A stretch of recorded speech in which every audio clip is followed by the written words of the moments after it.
Welcome back to another week of Instigating with Clarkey and Ryan, brought to you by our friends at Conway Furniture, Highway 86 East End of Listowel, our friends at Larry Hudson, Chevrolet Buick GMC, and of course the Listowel Squash Courts. Ryan Reaves here. Clarkey's going to join us in a little bit here. There's a lot to touch on, including the Leafs. Our buddy Steve Dangle is going to join us, tell us all about his trip to Sweden. But first, we got to talk to a local athlete about another great trip that he just returned from, and a guy who plays right here in town in Listowel for the Listowel Cyclones, but he wasn't playing hockey. He was away in Hermosillo, Mexico, representing Canada for softball at the U18 Men's World Cup. Very pleased to be joined by Alex McGillivray. Alex, how are you, man? I'm doing good. How are you? Doing great. Obviously, a fun trip down there and a great experience for yourself, made even sweeter by the fact that Team Canada came back with a bronze medal draped around all your necks. Tell us a little bit about what the experience was like down there, man. I mean, it was awesome. I haven't really done anything like it before, except for we went to Colombia a couple weeks before that, but it wasn't quite as big, so it was a little more nerve-wracking than usual going into a tournament. Now, obviously, you guys go down there and you've kind of had an interesting experience being obviously a very talented dual sport athlete. I don't know if you can play more than two at this high a level, but it's incredible you can do one, let alone play junior B hockey and play high level softball. But you got to have a bit of a unique experience as well with a guy right next to you that is on the bench in the Cyclones as well. And that's Danny Scott. It's pretty rare that you see two guys from around the same area get to play one of these sports at a high level, but to have both of you guys be hockey teammates and now softball teammates, that had to be a pretty special experience for you and Mr. Scott. Yeah, it was awesome. It kind of feels like we're following each other around for the last couple of years. I just see him everywhere I go right now. But yeah, it's awesome. He's a good kid. Now, obviously, you're playing for the Cyclones, and the team is off to a great start. Little slow out of the gate in terms of goal scoring, but you guys were the best defensive team. You remain the best defensive team. And now you guys are really, really rolling. You sit atop the power rankings for the league, and you guys are cruising right now. So before we touch on softball and everything that went so well for Team Canada down there in terms of the hockey side of things, what's going so well for the Sykes right now? Because you guys are chugging, man. I mean, we're pulling in a lot of good guys right now. I think everyone's just doing their part and carrying the torch like they should be. So we're following our systems pretty well right now from what I've seen. And I think it's all just going really smoothly. Now, obviously, you've come out of, the Hanover Barons program. I know you're a Durham native, and of course, your dad, who's a pretty legendary guy in the local hockey scene from back in his playing days. A bit of a legacy there. What's that been like for you and for him, I'm sure, and the rest of your family to watch your continuing hockey journey on top of this great softball achievement too? What's that been like? I mean, it was awesome, especially in Hanover. It was cool because my dad's name's in the dressing room on the wall of fame there. So it was cool going out and seeing his name there, just trying to continue on his legacy there and try to do as well as he did. But don't think I did quite as well as he did, but tried my best. Yeah, he set a pretty high bar back in his Barons days. That's for sure. But you're doing a pretty darn good job yourself, and you're carving out a pretty impressive junior career. And now, obviously, softball included. When did you know when you were younger, because you're still a young guy, when did you know that you had this level of talent in multiple sports? And when did you kind of start dipping your toe into both of them at a high level? Because it takes a lot of commitment. I mean, as a kid, I was more into hockey. Played baseball a little bit, nothing too major in that, the softball. But growing up, I kind of just would go into a sport and would just have a lot of fun and noticed that I was doing pretty well at both. So went into softball a bit more as well there and just kind of continued on doing both, and it's just kept going uphill so far. It's pretty good. I would say so. And Canada had a great round robin portion of the tournament, and then you guys make it into the bronze medal game. And well, let's just talk about it, because you had your fingerprints all over that game, didn't you? You're trailing 1-0 to the United States, the bitter rivals, of course, in softball and hockey, and I would say most sports. And it's the 6th inning. You guys are trailing, and you step up to the plate, and you launched a moonshot out of that park, man. And we have visual of it. It was absolutely incredible. You knew it was gone right when you hit it. What was that experience like, stepping up to the plate in that kind of atmosphere, in that kind of clutch moment, and absolutely crushing a ball? What was that like? I was really nervous at the start. Didn't really have a plan going into it. I chased the high rise the first pitch, and then I tried to lay a bunt down and missed that second pitch. So I was down 0-2 in the count. So I was kind of really nervous I was going to strike out, but kind of just got the bat out on the third one and got a good piece of it.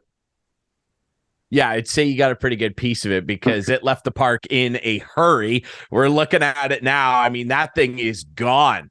Unbelievable, man. Yeah. This is going to be a great thing that you're going to be able to review and watch forever. You can show your kids this someday. I mean, you smoked that thing. Look at all the guys running out of the dugout. What was that like when you're rounding third and you see all the guys out there waiting for you? That had to feel pretty darn good. Yeah, it was probably one of the best feelings I've had in my sports career so far. Rounding third, I had so much butterflies in my stomach. Just couldn't stop smiling. It was good. Seeing everyone on the team was really happy, so it was fun.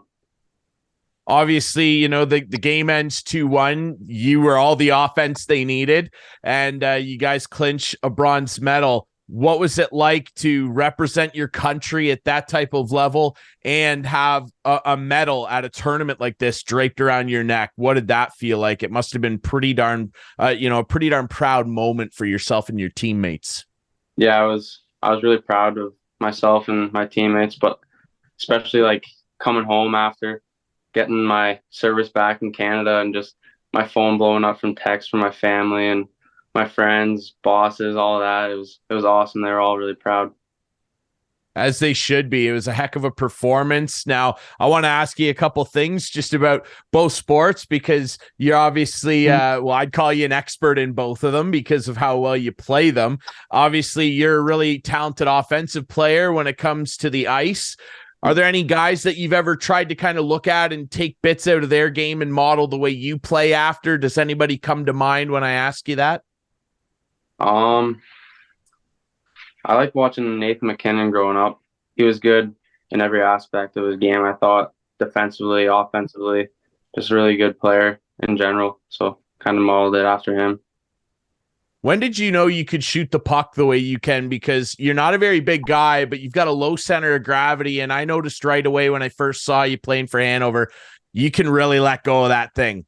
Your dad had a good shot too. I've heard all about it from a number of different people. It seems like it was passed on. You got a heater, man. Like, when did you start realizing, boy, my shot looks a little different than all the other kids that I'm playing with? I mean, in Hanover, I think I started noticing it there because my dad was really chirping me about trying to do as well as he did and made it a competition. So I was always out practicing, making sure I could improve and really improve my shot that year. I thought not quite as good as his, but you're humble, man. Yeah, I understand. You got to pump Jim's tires here. I'm sure he'll watch this and be giving you a little rib shot there. Yeah, absolutely. Pay respect to your elders. I like it. In terms of softball, which, you know, is something that, you know, your dad really didn't get to experience, not at the level you have. I mean, I think that this is the ultimate ace up your sleeve. You can pull that bronze medal and go, but look at this. Are there any baseball players that you've loved watching growing up over the years? I didn't watch a lot of baseball growing up, to be honest, but there's some locals like Ty Sebastian. He's an amazing ball player, so kind of watched him in Durham a couple of times playing for the Dodgers. He was fun to watch, so I'd probably say him. That's not a bad answer. And Ty actually, funnily enough, was on the show last week. So I like that answer a lot.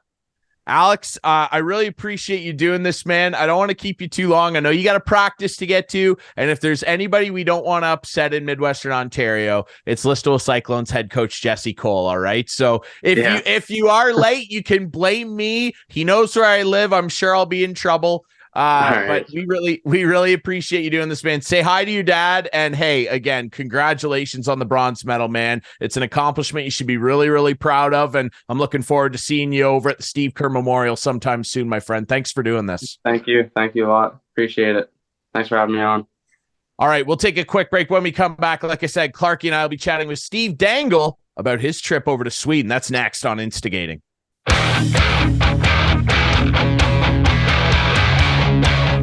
Welcome back to Instigating with Clarkey and Drury, brought to you by our friends at Conway Furniture, our friends over at Larry Hudson Chevrolet Buick GMC, and of course our friends at the Listowel Squash Courts. More on them later, because I have breaking news to share with Clarkey. And speaking of Clarkey, he's here, back from the balmy beaches of Jamaica, and he's here to welcome on a very special friend of the show. We've had this guy on plenty. He's always so gracious with his time, especially right now. The jet lag's there. Just back from a trip to Sweden to watch the Eras Tour of William Nylander, the rock star himself.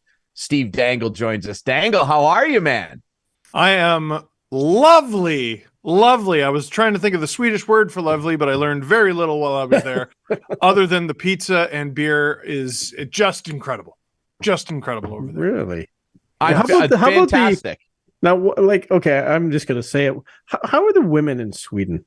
Like, are they all blonde and blue eyes? Because that's the, that's what you think. I kept telling everyone that every single picture I took in Sweden, like with a fan, they were taller than I was. Oh, yeah. Every single one. And anytime I was like, oh, finally. And like I would even say to them, oh, someone who's my height or someone who's a little shorter. They'd be like, yeah, well, I'm visiting from the Czech Republic, or yeah, I'm visiting from Germany. Or so like literally you could spot a tourist from a mile away without hearing them say a word. Like, oh yeah, this one's under 6 feet tall and sort of overweight. Like he's probably not from here. And yeah, his name is Steve. Unbelievable. Yeah, they're all beanstalks over there, man. They got the Ibrahimovic gene or something. It's incredible stuff. Here's the most burning question, though, that I have for you, Steve, and it's the most important one. Did you make it into IKEA?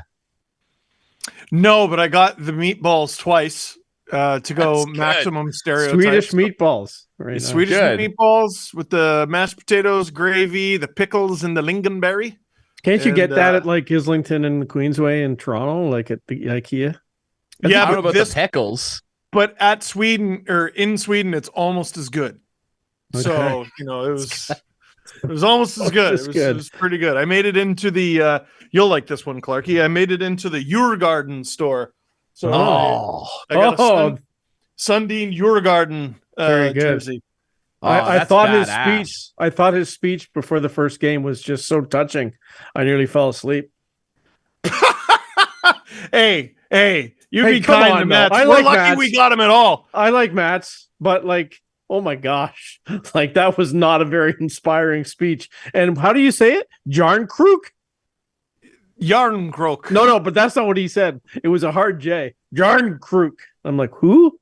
Who's this player? Jarnkrok. Anyway. So the Swedes were all very accommodating, but there was one thing you could tell they drew a line in the sand about, and that was, while you are here, you will pronounce our damn names correctly. Peter Forsberg is not a person during the duration of this tournament. It's Forsberg. Really? That is how you... Forsberg. That's how you say it. But is it really Jarnkrok? Is that how you say his name? Or does Matt just not know? Does he just not know? I have a feeling. I mean, I wouldn't put it past him to not know on account of like Sundin's been in witness protection since he retired, basically. But pretty much, yeah. Except like he showed up for the banner and then goodbye. I was just surprised to see him at all. So that was cool. I was sort of expecting Thomas Caberlet to step in for him. Well, there were a number of obscure Leafs there. Was there? Who was there? Well, so I don't know if it made the broadcast. But it's funny how many of the Swedish legends were on camera for the whole crowd. They were just sort of like like get me off camera right away. Like who? Like Michael Telkvist? Was he there? Henrik Zetterberg was not happy with being on camera. Neither was Marcus Naslund. Michael Telkvist was on camera, and everyone, you're not going to believe this, lost their mind at Michael Telkvist, and a favorite of my era from when I was at Leafs TV, Clarkey, the Monster was there. Jonas Gustafsson was in the building. Nice.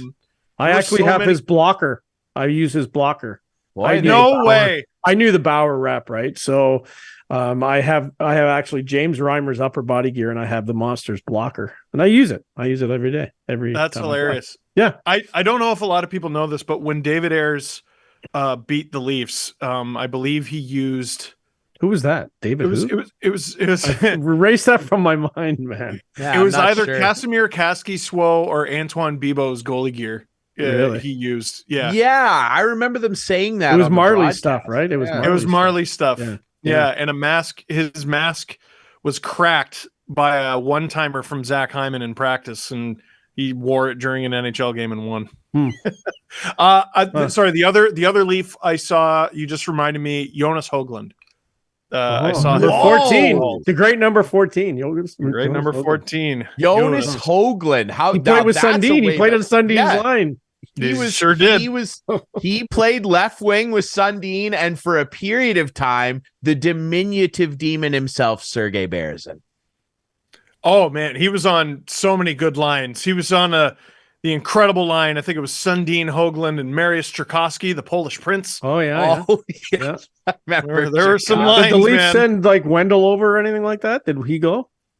Oh, I'm surprised they sent their players over. To be honest, it's funny. The players were really good about. Oh no, we're having lots of fun here. Yeah, this is great. Were the wives there? I think so. Okay. I think so. I mean, you couldn't tell because Nylander brought so many family. They all look the same, and it's just a bunch of hockey players surrounded by blondes. You're like, well, I don't know. See, Sweden. That's what I said in the first place. They're all blondes.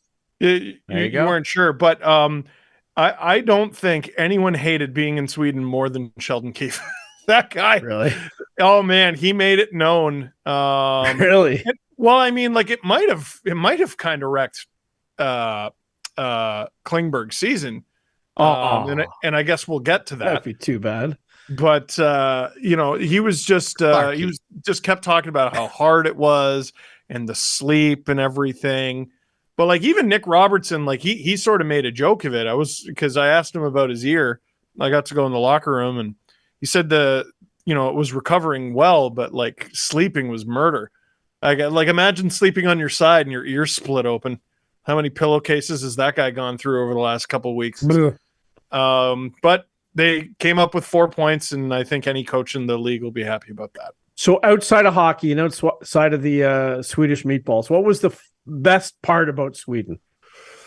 Oh, well, okay. First of all, their transit system kicks the TTC's butt. I want to find who made the TTC and throw hands with them immediately after having gone to Stockholm. You know what? I did not expect to meet very many people who knew who I was or watch my videos or podcast or anything. I mean, you're a star, man. It's Europe. A star. Someone said that. You're a star. We did a meetup, and there were like 100 people. And then after the Minnesota game, we did a meetup. Obviously storybook ending with Nylander. And I filmed the LFR video, the post-game video, outside of the building. And there were like 100 people there. And it was like a live interactive audience, which I've never done before. I watched it. There you go. Leafs. There you go. Amazing. Win! Yeah. It was fantastic. It was one of my top 5, top 10 favorite videos I've ever done. So that was a huge highlight for me. That and being at a press conference with NHL credentials through SDPN, because we tried for a long time to even get them to respond to our emails, and then they finally did. But like now we're in the ecosystem, right? Like even if we don't get the next event, maybe we'll get the next one. They know who we are. We were good boys and well behaved, and cool. That was a nice little feather in the cap moment. Yeah, for sure. Instigating is going to be at the next one, so hell yeah. Yeah, we'll see. Yeah, we'll see.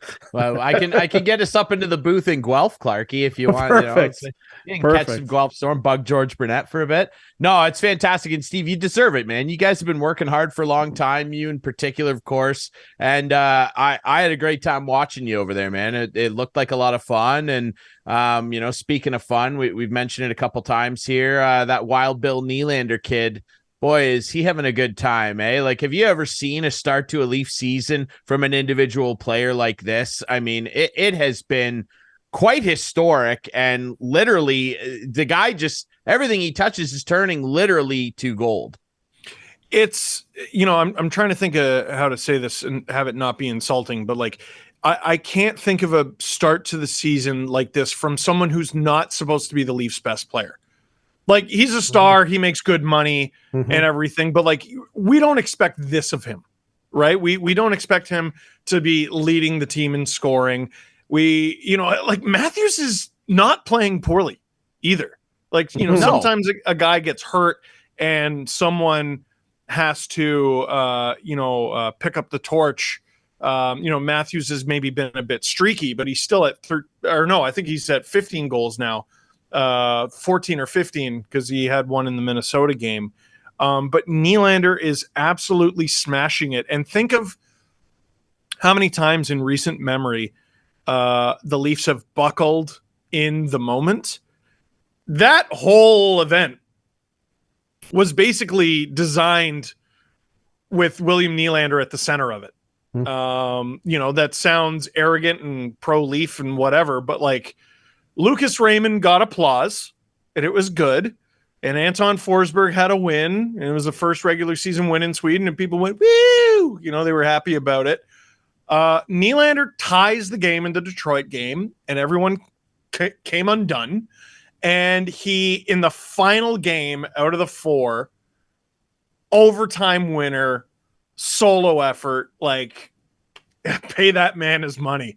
I wasn't team pay Willie in the off season, but he hadn't done this, like, he was extremely good last year, but the amount of money he was asking for was delusional based on what guys had signed for. And now through nearly 20 games, he's been one of the best players in the league. Like, what else do you want? Can I refer to him as a power forward? Because I did this week and I got looked at sideways, but like, this guy drives to the net. He's like, I don't know. Modern power forward. Like, the days of Todd Bertuzzi are done. Lindros. Could you throw? Lindros, obviously, even Sundin. Like, could you throw a Jerome McGinley in there? Yeah. Sure. He might even be old modern power forward, and now we got modern power forward. I mean, Nylander. The conversation at the beginning of the season had a lot to do with team toughness. And, I don't expect Matthews with all the surgically repaired wrists to drop the gloves. And I don't expect Marner to do it because I think he'd get mashed into mush. But like, Nylander, I think would be like pretty formidable, man. Like, that guy, he's got the Viking build. Like, he's thick. He's kind of hairy. He's just, I just don't know if he has a mean bone in his body. He's just extremely competitive. So if it came down to it, he could kick your butt, but I mean, he rose to the occasion. It was incredible. Here's the question: how are we going to fit him in here? Yeah, where are we at here? Make this make sense for me, Steve, because man, the rumors are flying. Well, next year's the problem, because as you've said, the swappy doodle doo or whatever you called it. That's right, swappy doodle doo. That's an effect, but not for another year. Yeah. So for those of you not familiar with the swappy doodle doo, it's basically Tavares and Nylander switch cap hits when Tavares is up. Now, that is very optimistic, and it also involves a year of extreme pain, which is next year, where the cap goes up by something like $3 or $4 million, which is not enough to accommodate Willie making $10 or $11 million, along with Mitch, along with Austin, along with John. I think it's possible to move off of Mitch, but he has a full no move, and it's difficult to picture him wanting to welcome a move like that. But those no move clauses are rarely they're rarely enforced in full. You know what I mean? Like Dodonov enforced his because he didn't want to go to the Ducks. Well, yeah, fair enough. Yeah. Torrey Krug enforced his because he didn't want to go to the Flyers. Well, yeah, fair enough. But, if you send a guy to a good situation, I believe Patrick Kane had the full no move, and he basically used it to, dictate. Did he try to stay in Chicago? No, he just wanted to dictate where he was going to go. Most players in this league are not going to stay where they're not wanted, right? Which is a wild thing to say about a guy who was nominated for the Selke last year, right? So, I don't really see a way you can make it work. Like you already have one of the cheapest goalie tandems in the league. Like, what are you going to have, 2 entry-level guys? And even if you had 2 guys on sub-$1 million deals, which is possible, it would only free up like $2.5 million. So, it's probably going to involve moving Mitch in the offseason. Do you think it very well could? Do you think Dubas was going to move Mitch before Yes. he got? You do, eh? 100%. Really? Well, he mentioned breaking up the Big Four, and then was fired days later. But he's the only one who made sense. Like, I agree. I've said it all along. He's the guy. It's not even he's because he's bad. Like, Matthews is the superstar. Tavares, I love, but like at his age, he doesn't have nearly the value that Marner does. And you probably could have got the most for Nylander, but the reason for that is because he was on a value contract. And if you're the Leafs and you're perennially up against the cap, why on earth would you get rid of a contract like that? I suppose it's possible Willie walks, but can you fire a GM after just a year? I just don't think you can let that happen. No, you can't let that happen. Well, it would be very wild because of what just happened to that guy in Calgary, right? Like, those 2 guys leave, and I don't feel like he would want to get into a mix-up where he lets something like that happen again. Trading Mitch Marner is a franchise-altering move. Yep. And they made it so that Dubas couldn't do it because he was fired. And Treliving, I'm sure, tried to, or at very least looked at it. But like, that's a career-defining trade as soon as you get there. Exactly. And I just think it's such a recipe for failure. Yep. I don't blame him for not doing it. And I'm sure no team was willing to give him a great deal. Because they knew there was a ticking clock there, and you got to plan for the next year. And he probably said, okay, I can put all my effort into trading this player, or I can keep this team that ought to be a contender. It hasn't been, but ought to be a contender. And I could try to figure it out and kick that can down the road a year. And that's what he did. I don't blame him.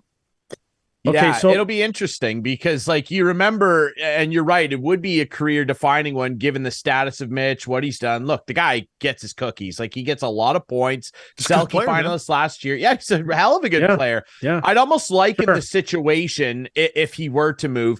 Remember those Flyers teams of the early 2010s, and they get to the Cup final against Chicago, they lose. And then a couple years later, Paul Holmgren decides heading into that 2011-12 season, with a lot of weird rumors going around about these 2 guys. They didn't want to commit to a dry island thing. He decides he's going to trade franchise icon and captain at the time, Mike Richards.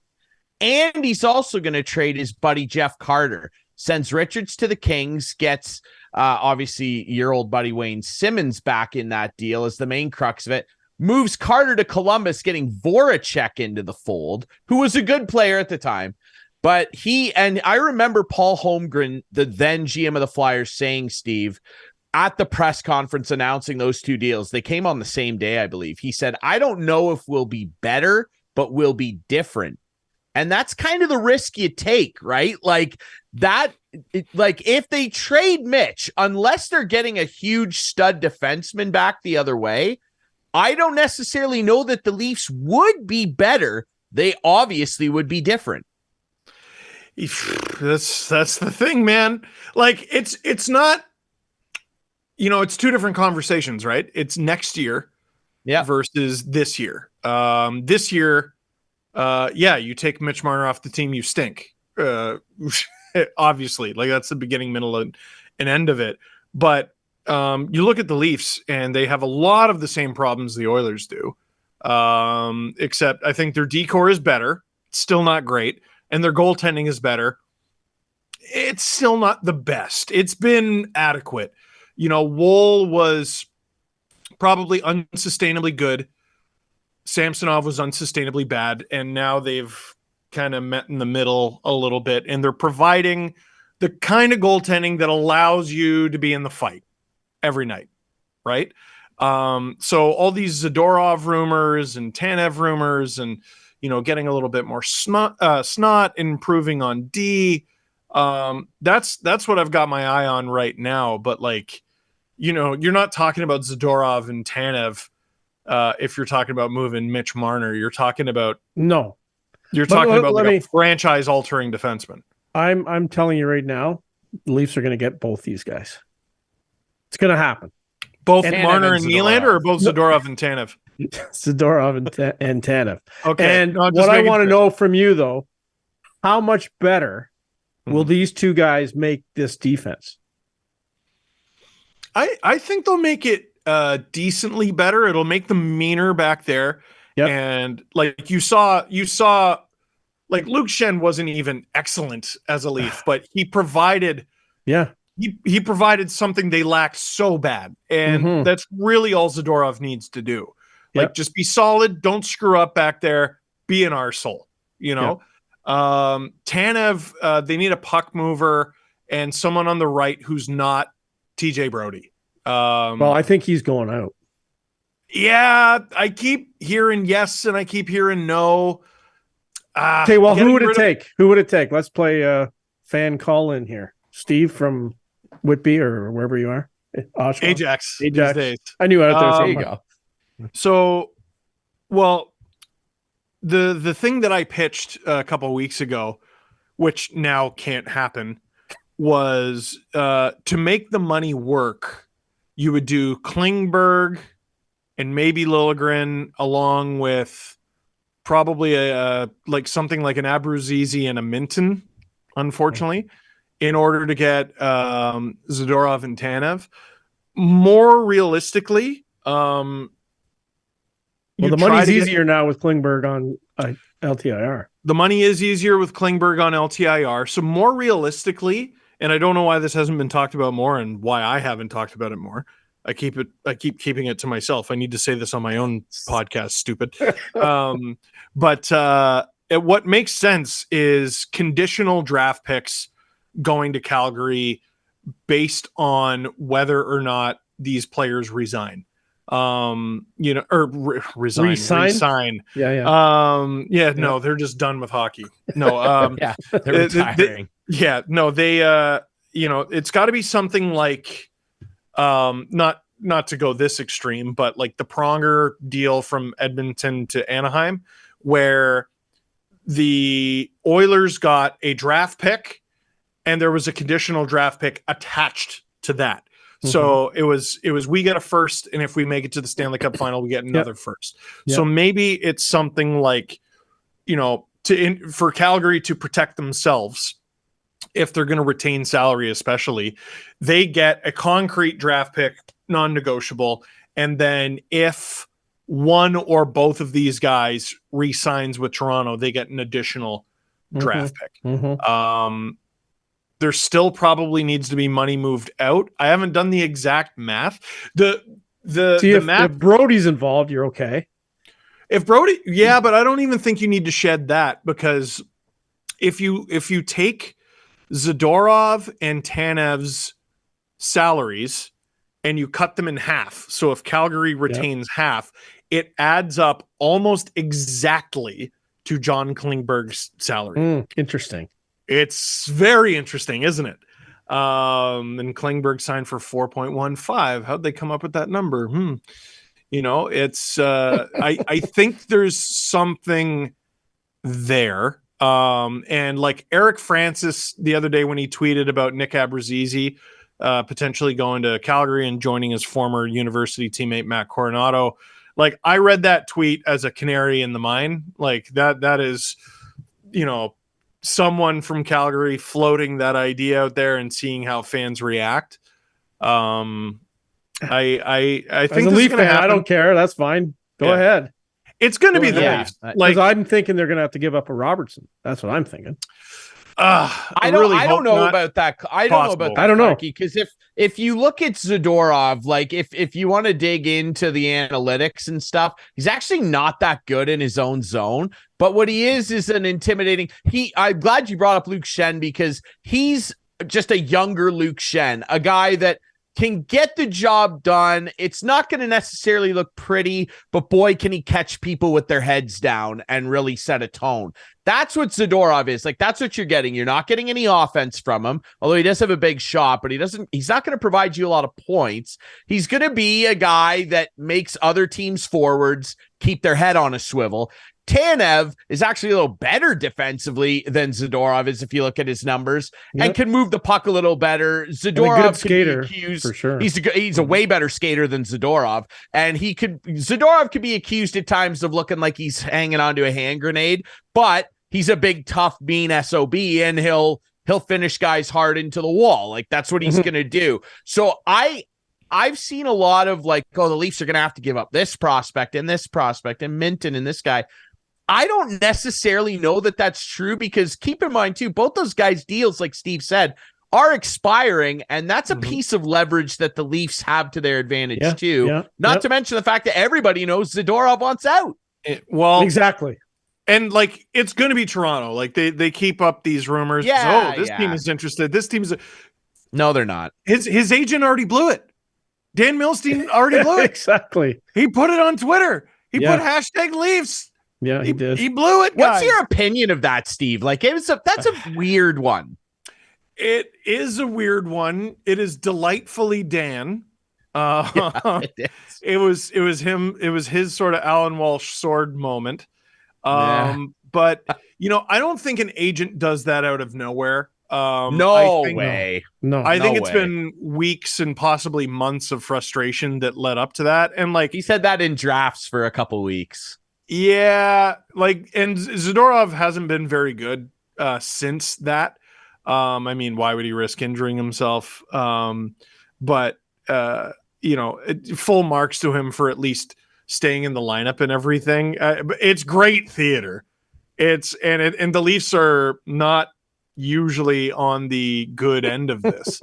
So it's that part of it has been delightful. And what you were saying with Zadorov's warts, like, that's part of the reason why I would be so much more comfortable with getting those two guys if you didn't have to move off of Brody to do it, because then you can have a top four of like Riley, Tanev, McCabe, Brody, Zadorov, whoever you want, like Zadorov, Liljegren, Zadorov, that's what I'm saying. It sounds a lot better, doesn't it? Timmins. It sure does. It sounds a lot better. And with Brody, his wife's going through MS, I know, so he may not want to go anywhere either. So, I didn't know that. That's true. Yeah. Sportsnet did I know you don't watch them anymore, but they did a little feature on it. I don't watch them either. Okay. Anyway. So it's too bad, but she's battling MS. So Brody may not want to go anywhere. I don't know if he's got the right to say that, but we'll see. Maybe when you talk about Leaf Calgary Flame trades, obviously you think of big trades. Maybe they can, like, is Markstrom out there? Like, is he a better upgrade than Samsonov? Why stop there, Clarkey? Yes. Is Kadri coming back as a third line center? Like, let's just make a big deal. Let's do another Keith Ollie, Freddie Sjustrom. Oh yeah, Come on, let's go. Bears. Keith Ollie. Oh boy. Remember that? We thought Jamie he was the McCowan. next big thing. Yeah, absolutely. Anyway. No, I mean, I don't think Calgary Markstrom's- would ever do it, but Markstrom's such a. This league is full of. Well, I'm sure you know this, Clarkey, as a goalie. This league is full of some of the strangest goalies I've ever watched. Like they can't decide if their Vezina candidates are awful on any given night. Jack Campbell. Oh my goodness! You know, there's a guy who won 11 straight games in the NHL, and you know, Markstrom was a Vezina nominee, and then he was dreadful. Like he was one of my favorite train wrecks to watch last year. Just every time he tried to play the puck was a terrible decision. But have you seen his numbers this year? He's good. He's real good. He's good. Even though the Flames aren't being very good, he's good. I really don't know if the Flames can win that sort of deal. I mean, I agree.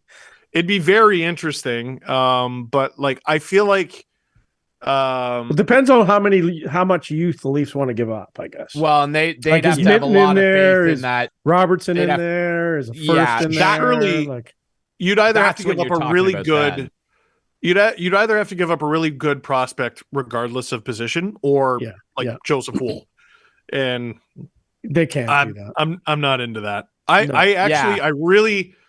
also don't know if they really need to do that on account of like. I think one of the more underrated things about the Leafs organization is their goalies. A lot of them are in Europe, so people don't know about them as much. But this Akhtumov kid, I think, is going to be really good. Hildeby is a really compelling prospect. Obviously, Wool, you want to see what he has left. And then, like, it feels like the cupboard was so bare at that position for so long. And one of the things Dubas actually did pretty well in his tenure is he just gathered enough darts at the goalie position, and like one of them's going to hit. And you know, this wasn't officially one of his picks because it was 2016, but Joseph Woll so far has been a hit. Like that's a hit. Like I don't know if he's elite or anything, but he's been an NHL quality goalie. That's a hit. Yeah. If he hits on one of Hildeby or Akhtumov or even Pexa or whatever, that's a huge boost for the organization. Mm-hmm. Yeah, for sure. And I mean, for Calgary too, I doubt they'd want a goalie back because they got that Dustin Wolf kid, and he's the best goalie in the AHL. So it probably would be a position player. Steve, I want to end off by asking you about this Ryan Reaves situation. I mean, I don't know. Can they even put him back in the lineup? Like, this is looking like a bit of a tough 3-year commitment that I don't think any of us thought he would play out those full 3 years. He will end up in the booth someday, but what's your opinion on this? Like, he's really not.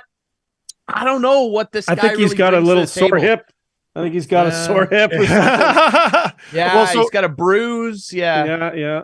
Clarkey's saying that in jest, but like I've been saying that for weeks.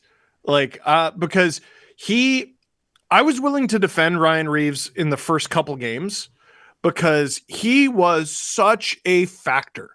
Like he was running around out there and running guys over, and he's yet to start a fight as a Leaf. He's been in 2 fights, and he didn't instigate either of them. There was the Jack Eye one, and that was after a big hit. And there was the Foligno one, and that was after a big hit. Yeah. And where'd he go? Where'd he go? Like he wasn't even throwing hits. He wasn't doing anything. Nothing.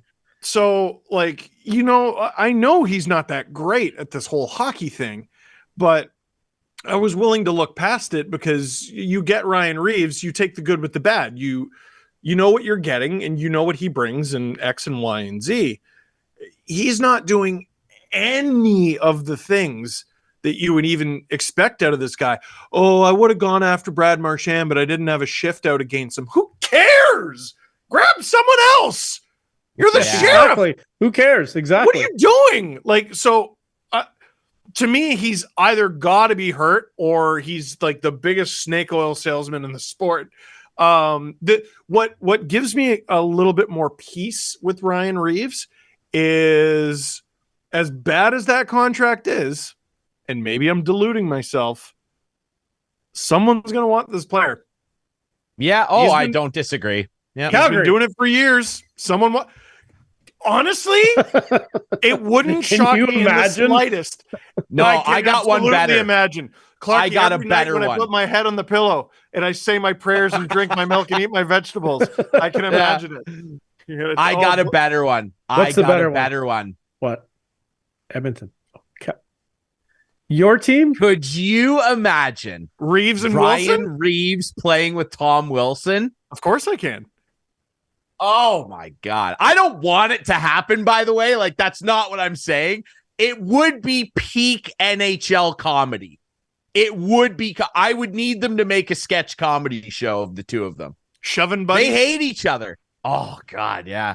Rock'em sock'em robots out there, dude. Oh Yeah, God. They fight in practice the first day. It would be epic. I don't know. I would want the first time I'd ever want televised practice. Absolutely. What do you mean first time? Didn't you watch Leafs TV for years? We tell. Oh yeah, my bad. Come on. Oh yeah, it was. I bet it drew big numbers, eh? It did. Yeah, Really yeah. did. The biggest number I think was when there was a squirrel loose in the Air Canada Center. And for about 20 minutes, we watched the squirrel running around the ACC. Yeah, it was classic. Hey, you know? It was classic. There you go. It's I like think the they Oakland should A's just to wrap things up with the way Edmonton's playing. I think they should go to Marner and say, "Hey, would you go to Edmonton?" And he's thinking, "Oh man, I could play with McDavid. Yeah, I'd go to Edmonton. Yeah, I would." And then you trade him for McDavid. Like, let's just find a way. Because McDavid's coming here anyway. When his contract's up, he's coming to Toronto. So. Amen, Clarkey. He's coming, Ryan. I doubt it, but he's coming. Amen. He's coming. He's like Johnny T. He wants to play here. Like, he certainly doesn't want to play in Edmonton right now. That's for He'll sure. be in Tampa. He'll be in Tampa. Leaf fans took a lot of crap for saying, "Oh, he looks so sad," like the day he was drafted. I was in the building that day. He was pissed. Yeah. Oh, no doubt. I have a funny story for you. My old broadcasting partner and longtime voice of the Guelph Storm before I took over, Steve Fitzsimmons, he told me once in the media room, and it was right after that draft lottery. So it was fairly late in the season. And he was talking to a bunch of OHL scouts and NHL scouts from other teams. And he loudly proclaimed, he was like, "Well, it is a joke. I feel bad for Connor because Edmonton doesn't deserve him." Standing right behind him was Kevin Lowe. Oh, whoops! Kevin left.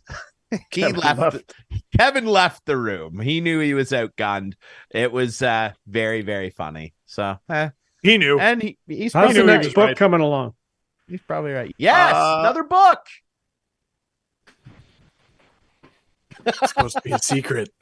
Oh, it's a secret. No, it's okay. I'm just assuming there's a book coming. That's all. I don't know anything. We haven't talked.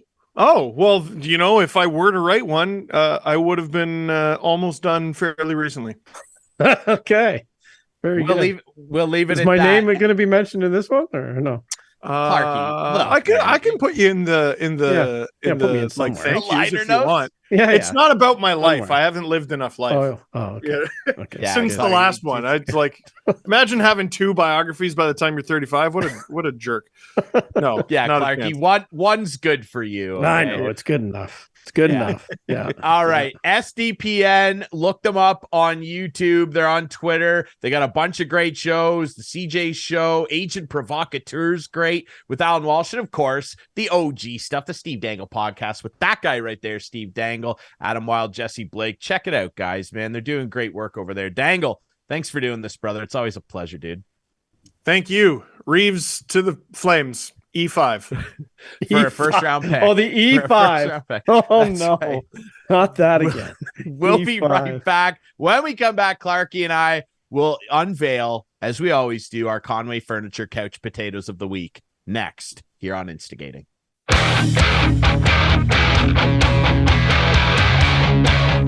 Wrapping things up this week on Instigating with Clarkey and Drury with our friends at Conway Furniture, our friends over at Larry Hudson Chevrolet, Buick GMC, and of course, Listowel Squash Courts. Thanks to our great guests this week, Alex McGillivray of Team Canada Softball, bronze medalists, at the U18 Men's Championships, and of course of the Listowel Cyclones and our friend Steve Dangle. Go check out SDPN for all your great Leafs and NHL news. Clarkey, welcome back, man. From Thanks. Jamaica, Jamaica, good stay on the beach. Hey, what's up? It's time Fresh for a couch Jamaica. potato. You were a couch potato for a good while there. Yeah. And I can't completely say that. You did make an appearance on last week's show, and I commend you for that. Hardworking guy. So not a total couch potato, but it is your turn. You should have seen me later that night. Yeah, we had a little event, and there was a live band there, and they took some requests later on in the night, and they played a Lionel Richie song, and I was right up there singing along with them. Of course. Oh, yeah. He was very impressed that I knew all the words. I need you to lead us on our journey here, as you always do. Let's get into I mentioned Conway Furniture Couch Potatoes. Go ahead. So I mentioned this guy with Dangle, and I was considering him as a couch potato, but it's tough for me to put a guy like Matt Sundin as a couch potato. But boy, that pregame speech before disrespectful. Hey boys, let's make us proud. Yarn Kruk, Lagerson, Domi, and it was like the worst. Was that cool supposed for to him be to inspiring? Announce Domi though? That was supposed to be inspiring? Because it wasn't. It wasn't a pick me up speech. Anyway, he was just there to do the opening lineup. However, we're going to go back and I think you'll be impressed that I'm actually using a basketball clip this week. Wow! Right? Wow is right.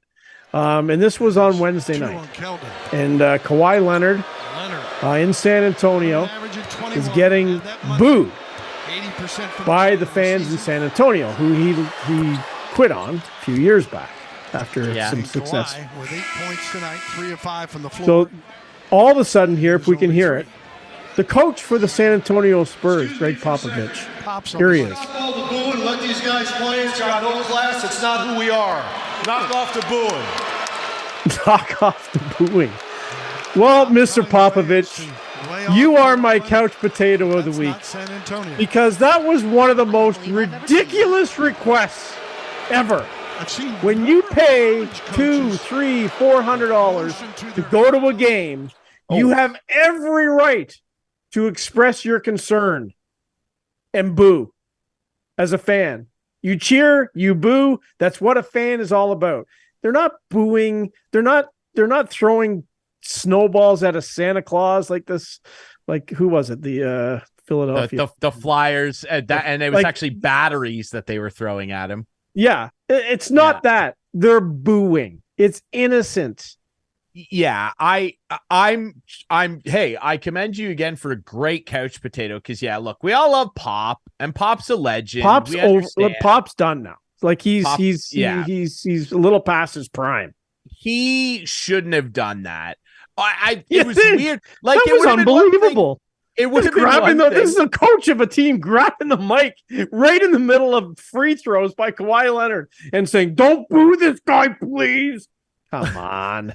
It would have been one thing if he had done it after the game and been like, "I didn't like that the fans were booing our old buddy Kawhi," but to grab the in-house mic, I've never seen that before. No, I've never seen it either. And it was oh my God. Bizarre. And then he said after, "Don't poke the bear. Don't poke the bear."